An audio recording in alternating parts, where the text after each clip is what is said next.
Hi, and welcome back to Football Made Simple.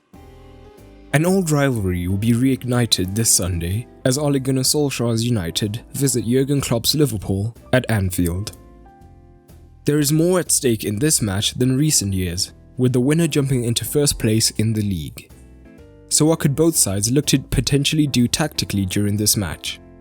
In this video, we take a look.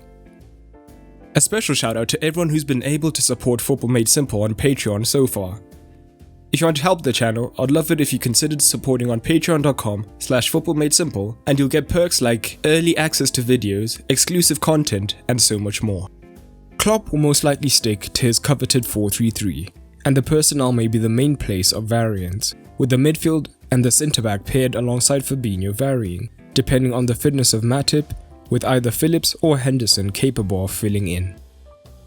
On the other hand, Solskjaer has mainly preferred the 4-2-3-1 in recent matches, but against top sides we have also seen him use the 4-4-2 diamond at times, and looking further back, even a back 3. But let's use the 4-2-3-1 as a baseline.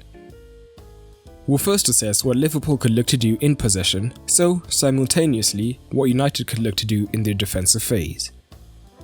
Liverpool will most likely look to build up short, and will be interesting to see whether United look to press high up. If they do, Liverpool will look to take advantage of this, particularly if Henderson is filling in at centre-back, as his long passing range means that he'll be able to release Mane and Salah in behind the high line. However, United's passes per defensive action, a measure of pressing efficiency, is fairly middling this season, meaning that a high press is unlikely. Instead, they could look for a mid-block, allowing Liverpool through the first phase in order to maintain their defensive solidity. The midfield region is where things could get interesting. We have at times seen United look to pressure with the front two, with Bruno Fernandes looking to push up alongside the centre forward in order to create a 2 versus 2. Whether it is Henderson or Thiago at the base of the midfield, either will then look to temporarily drop into the backline to create a 3 versus 2 numerical advantage.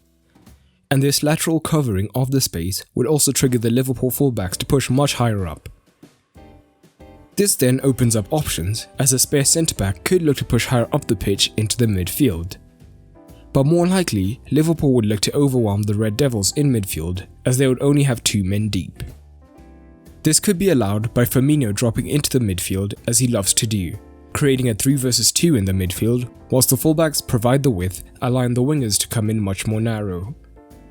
Alternatively, Mane in particular could drop deeper into the left channel instead, to make it more of a 4 versus 2, and this would mean that Liverpool could easily dominate possession in these central areas. If United do line up in a diamond, this could potentially help even things out in midfield.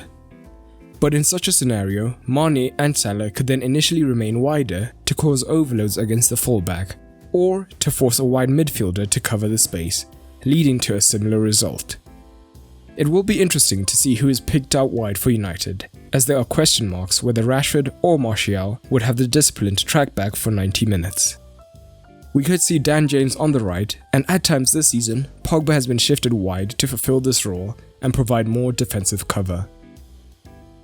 And from the midfield region, if Henderson is at the base, it could allow Thiago to push higher in the half space, and from here he could look to unlock the defense more efficiently than if he played deep. It would also allow Mane to remain higher up the pitch to help and overload the box, as undoubtedly wide crosses will be a big factor for Liverpool. On the transition, United will undoubtedly be a threat. A particular area to target would be behind Trent, where he can be vulnerable at times, meaning that if Rashford does start out wide, he can take advantage of this space. Now, what could United look to do in controlled possession, and what would Liverpool's response be? Liverpool are likely to want to pressure United high up. We have seen United be risk averse in recent big matches when pressed, and instead look to go long. If Rashford is the sole centre forward, this would likely lead to a turnover in possession, as he is not aerially dominant. Cavani could fare better though, looking to potentially win the ball and flick it on to the runners in behind. But if they do choose to play out from the back, Maguire will be key, as there will be a lot of onus on him to play out or dribble from the back past the first line of pressure and into the midfield. The makeup of the United midfield will also be a factor. A double pivot of Fred and McTominay is limited in terms of ball progression, which would mean that Fernandes would have to drop deeper at times in order to perform this role. Without a 10, this could slow down the speed of their link-up play. Alternatively, a more forward-thinking option would be Pogba in the double pivot, as he has an excellent range of passing, able to release potential runners from deep, and as a result, Fernandes would be able to stay higher up. And containing Bruno will be a big focus for Liverpool. If Henderson plays as a sole defensive midfielder, this should be possible, as he is tenacious and could track Fernandes around zone 14. But if Thiago is the deepest lying man, this will be a little bit harder. And though Thiago is great defensively, it will potentially detract from his offensive game. And Fernandes will look to find space in the wide region at times, particularly if Salah and Mane are complacent in tracking back, and him moving wide, particularly out left, would allow the left winger, perhaps Rashford, to move infield as well.